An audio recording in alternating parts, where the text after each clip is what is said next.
ভাদ্র মাসের অমাবস্যার বিশেষ পুণ্যতিথিতে পালিত হয় কৌশিকী অমাবস্যা। এই বিশেষ তিথিতে মা তারার আরাধনায় নিবেদিত থাকে তীর্থপীঠ তারাপীঠ।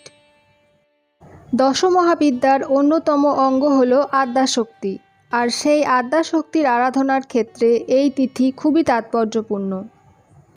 আজকের ভিডিওটিতে আমি আপনাদের জানাবো 2024 সালে কৌশিকী অমাবস্যা তিথি কবে পড়েছে, কৌশিকী অমাবস্যার মাহাত্ম্য এবং কৌশিকী অমাবস্যার দিন মা তারাকে কী ভোগ অর্পণ করা হয়।